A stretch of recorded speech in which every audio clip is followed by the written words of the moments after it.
A very warm good afternoon to all of you.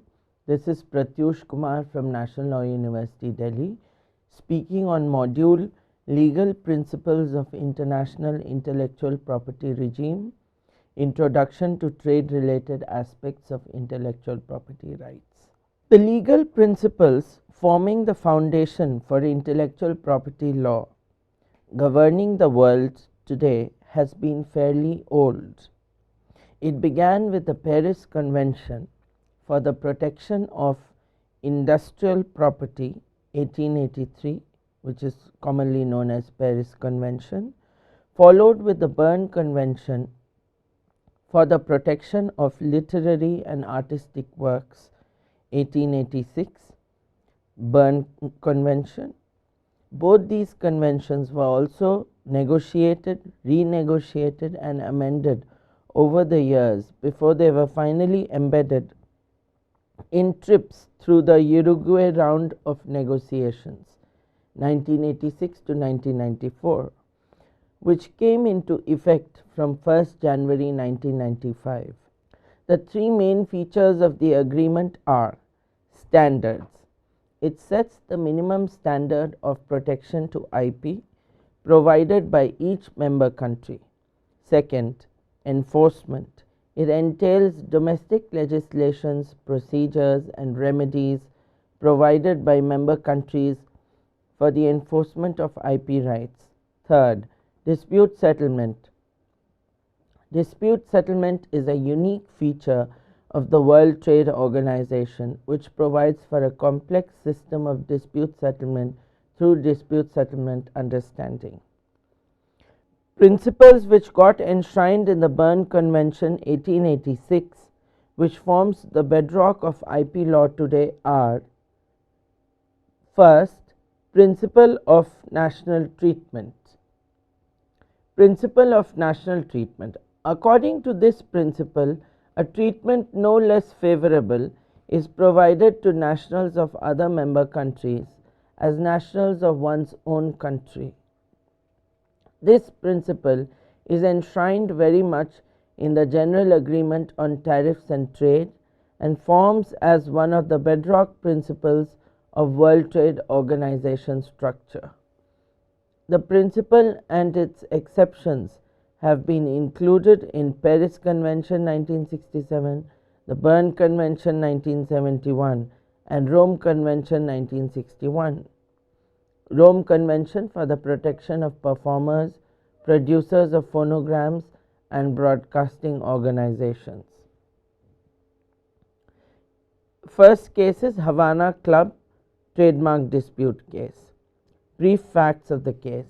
In this case, the European Union challenged a United States law alleging that it prohibited the registration and enforcement in the United States of a Cuban trademark, Havana Club rum, which was licensed to a French company.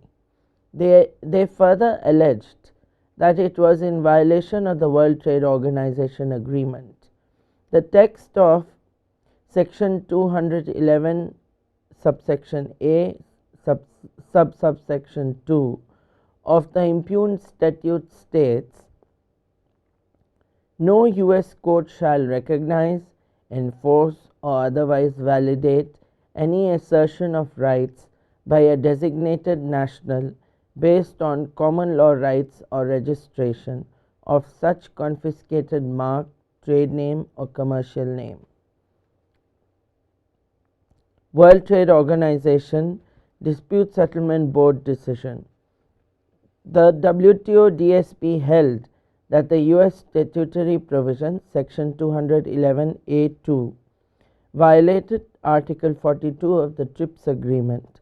Article 42 of the TRIPS agreement requires that members shall make available to right holders civil judicial procedures concerning the enforcement of any intellectual property right covered by this agreement. The panel held that because section 211 restricted foreign nationals' access to US courts to enforce intellectual property rights, it is violative of Article 42 of TRIPS. Claims and decisions. Claim by EU. The European Community claimed that Section 211 is discriminatory because it forces designated nationals, which includes Cubans and any national of any foreign country who is a successor in interest to a designated national, to meet the requirements of Section 211, in addition to successfully completing an Office of Foreign Assets Control hearing. US nationals, in contrast, are not required to meet the requirements of Section 211, but are required to undergo an OFAC hearing, or Office of Foreign Assets Control hearing. Claims by US. US claimed that the Cuban entity in the hypothetical would always be permitted to enforce its trademark rights because original owners are always in a position to consent expressly to their own assertion of rights. The decision rejected this argument because this argument assumed that the original owner of the US trademark is also the original owner of the confiscated Cuban trademark, which is not always the case.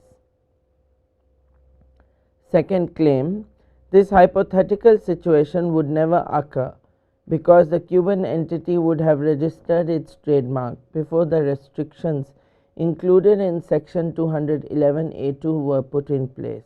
This was also rejected because it would only be true for statutory registration rights. Section 211A2 applies not only to these rights but also to common law rights. Third claim by US was the Cuban entity in the hypothetical could be considered an unblocked entity under certain provisions of the Cuban embargo, meaning that it would be treated the same as a US entity and that Section 211A2 would not apply. This was again rejected because the board found that in certain instances a Cuban national would not qualify for unblocked status even under the Cuban embargo. In the final decision, the appellate board held that since non-US successors in interest would be forced to surpass an extra hurdle that was not required of US nationals, the provision provided less favorable treatment. Therefore, the appellate body held that Section 211 violated the national treatment provisions of the TRIPS Agreement and the Paris Convention. Next point, principle of automatic protection. Unconditional protection without compliance with any formality in all member countries is provided under TRIPS. Principle of independence of protection. IP rights protection is afforded irrespective of whether protection is afforded in the country of origin or not. Fifth point, principle of minimum standard of protection. This principle concerns works and rights to be protected, duration of protection. Now, for copyright, the different rights protected are translation, adaptations and arrangements of works, performance in public, recitation, communication, broadcast, reproductions, basis for audiovisual works. The sixth point is moral rights of authors. It includes right to claim authorship of the work, right to object to any mutilation, deformation or any modification, right against any derogatory action that would be prejudicial to the author's honor and reputation. Purpose of TRIPS Agreement. The preamble of TRIPS Agreement, along with Article 7, clearly lists out the purposes of the agreement in no less certain terms. First is to reduce distortions and impediments to international trade. Second, to promote effective and adequate protection of intellectual property rights. Third, to ensure that measures and procedures to enforce intellectual property rights do not themselves become barriers to legitimate trade. TRIPS, Article 7, which concerns itself with objectives. It says the protection and enforcement of intellectual property rights should contribute to the promotion of technological innovation and to the transfer and dissemination of technology to the mutual advantage of producers and users of technological knowledge, and in a manner conducive to social and economic welfare and to a balance of rights and obligations.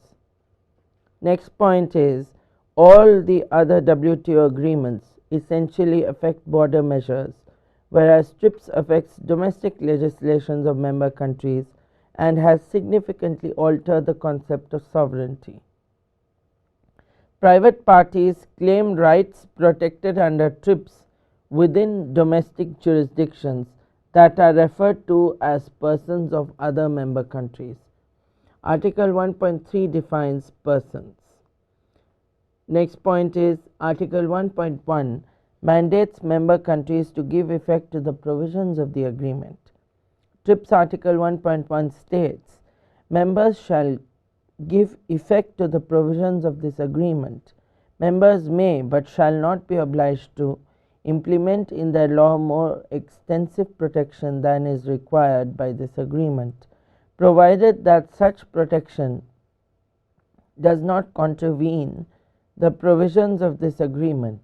Members shall be free to determine the appropriate method of implementing the provisions of this agreement within their own legal system and practice. TRIPS Article 1.3 states, members shall accord the treatment provided for in this agreement to the nationals of other members.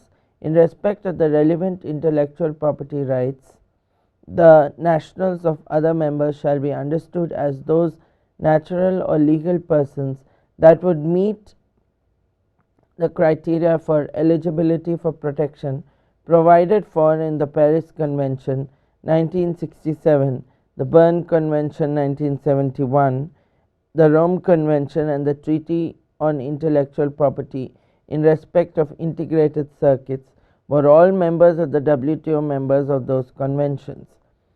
Any member availing itself of the possibilities provided in paragraph 3 of Article 5 or paragraph 2 of Article 6 of the Rome Convention shall make a notification as foreseen in those provisions to the Council for Trade related aspects of intellectual property rights, the Council for TRIPS. In the history of IP laws, we observe how the developed countries inter se developed IP rights law over the course of entire 19th century, often violating each other's rights and having differential treatment, and then having evolved their legal system in harmony with each other's IP rights system. This evolved system was then lumped onto the developing world through the TRIPS agreement. In principle, there is no fault with the IP regime developed under TRIPS, but it did not give enough time to the developing world to accommodate and mature to the level of the developed world. No special provisions have been provided to the developing world. Even as far as the least developed countries are concerned, only greater time period for implementation of the same rules have been provided. There is no concession on the rules and principles as such.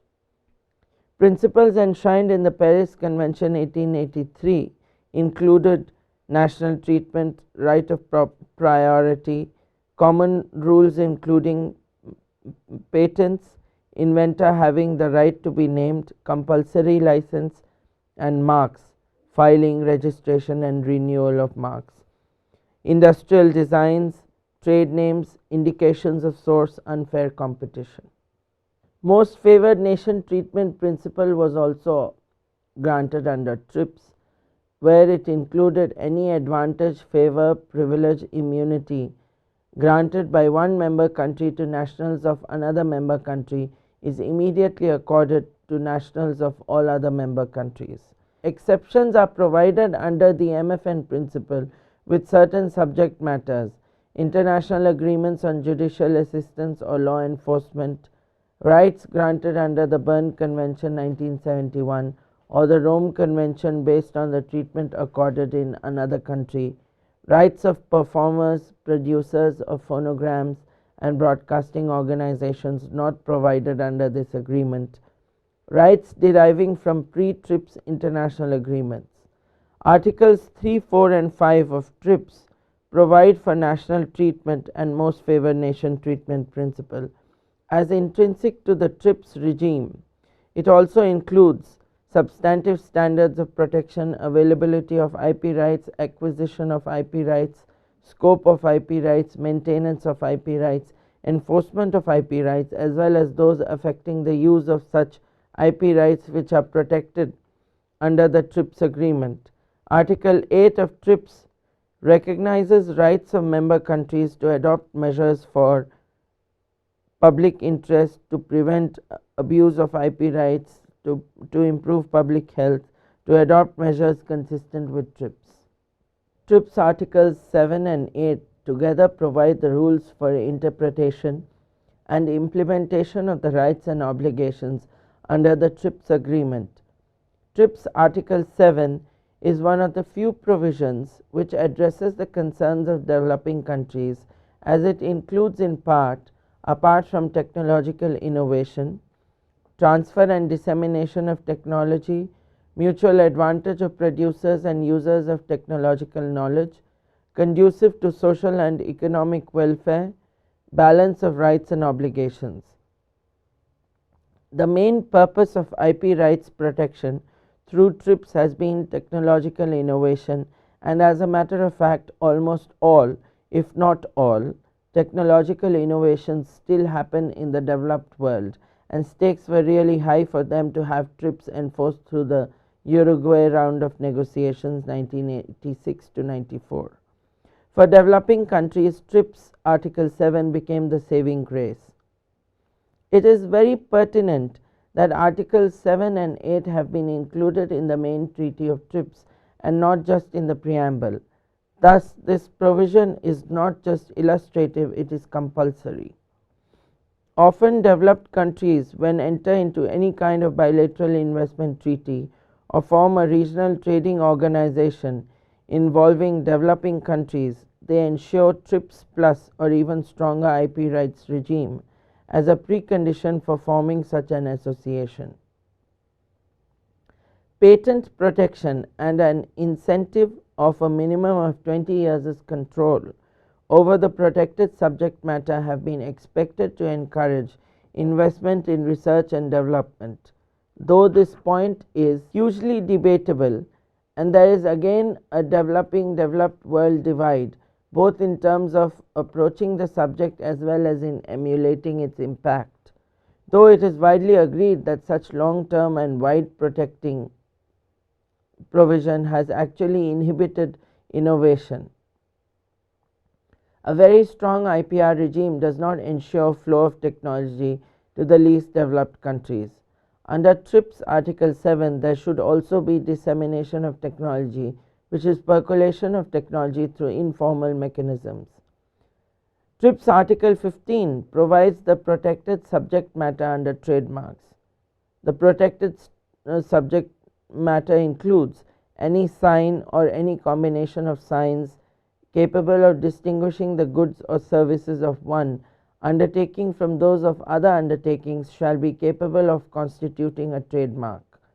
Such signs, in particular words, includes personal names, letters, numerals, figurative elements, and combinations of colors, as well as any combination of such signs, shall be eligible for registration as trademarks. Where signs are not inherently capable of distinguishing the relevant goods or services, members may make registrability depend on distinctiveness acquired through use. Members may require as a condition of registration that signs be visually perceptible. Copyright provides exclusive rights for fixed number of years, whereas trademarks provide limited rights in perpetuity. Industrial designs are also offered protection under TRIPS. TRIPS also evolved the concept of geographical indicators as a recognizable IP law principle deserving protection. Common examples are Indian basmati rice grown in Indian subcontinent, Darjeeling tea grown in Darjeeling, India, or champagne grown in the Champagne district of France. TRIPS Article 2 talks of protection of geographical indications. Geographical indications are, for the purposes of this agreement, indications which identify a good as originating in the territory of a member or a region or locality in that territory, where a given quality, reputation, or other characteristic of the good is essentially attributable to its geographical origin. The second case is US Section 110 subsection 5 Copyright Act case.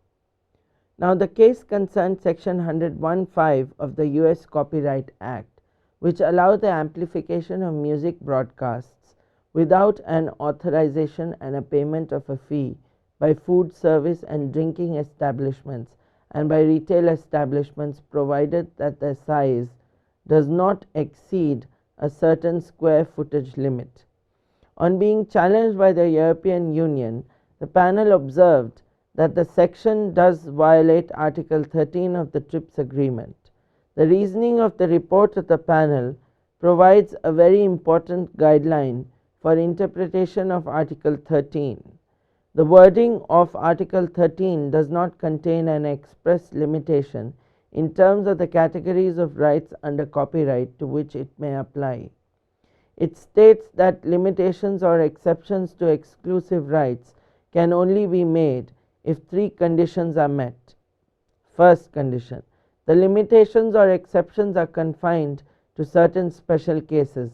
This requires that a limitation or exception in national legislation should be clearly defined and should be narrow in its scope and reach. On the other hand, a limitation or exception may be compatible with the first condition even if it pursues a special purpose whose underlying legitimacy in a normative sense cannot be discerned. Second point, they do not conflict with a normal exploitation of the work. This requires that the measure does not have a substantial market presence.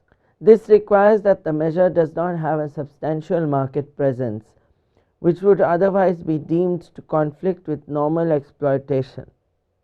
For the purpose of such ascertainment, the both actual and potential effects on the commercial and technological conditions that prevail in the market currently or in the near future have to be analyzed.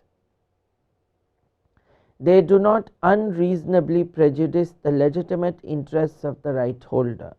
Here, interests were held to include those interests that are justifiable in the light of the objectives that underlie the protection of exclusive rights, in addition to actual or potential economic advantage or detriment, prejudice to connote damage, harm, or injury, not unreasonable to connote a slightly stricter threshold than reasonable.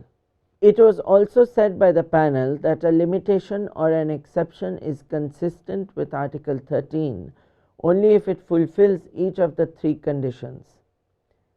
The application of Article 13 of the TRIPS agreement to the rights provided under Article 11(1) and 11 bis 1 of the Berne Convention 1971 as incorporated into the TRIPS agreement need not lead to different standards from those applicable under the Berne Convention 1971, given that the possibility of providing minor exceptions forms part of the context of these articles.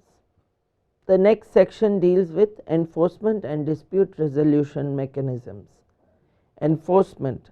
Under Article 9(6) of the Paris Convention, a country was under no obligation to enact legislation permitting seizure or promoting importation of infringing goods. Part 3 of the TRIPS agreement makes it mandatory that members shall ensure that enforcement procedures permit effective action against any act of infringement covered by this agreement, including injunctive relief, Article 44, money damages Article 45, and strong border control measures from Articles 51 to 60. Members are also obliged to frame legislations for criminal prosecution, including seizure, forfeiture and destruction of infringing goods in special cases. Dispute resolution. Article 64 of the TRIPS agreement provides for setting up of a dispute settlement forum almost on the lines of as dispute settlement under the WTO. Without a means of settling disputes, the laws are bare blank words. The WTO's procedure underscores the rule of law, and it makes the trading system more secure and predictable. The system is based on clear rules and regulations. Disputes are first referred to a panel, which submits its report. From that, appeals on points of law are allowed to the appellate body. Non-violation of TRIPS. Disputes generally arise when a member country shows or alleges the violation of any of the provisions of an agreement by another member country.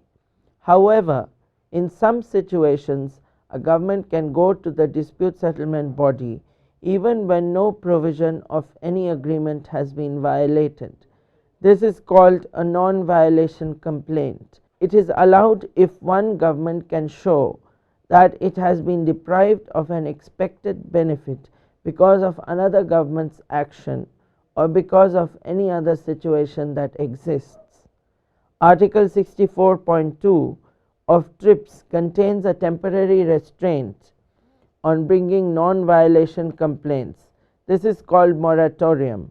It has been extended several times. In October, the TRIPS Council agreed to recommend extending the present period until 31st December 2015. Criticisms of TRIPS.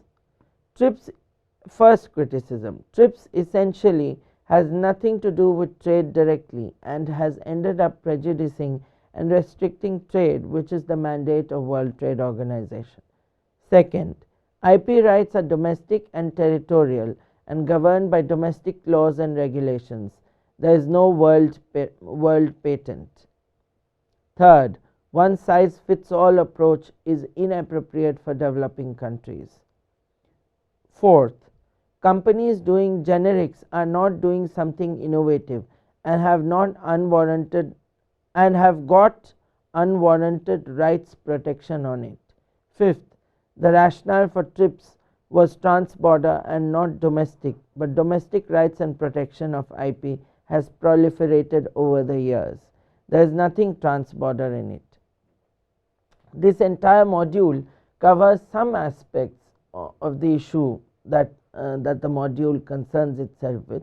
It does not really it hasn't really covered all the different facets and aspects of of the subject, but it is giving a comprehensive view, a rear side view of the subject at hand. Thank you.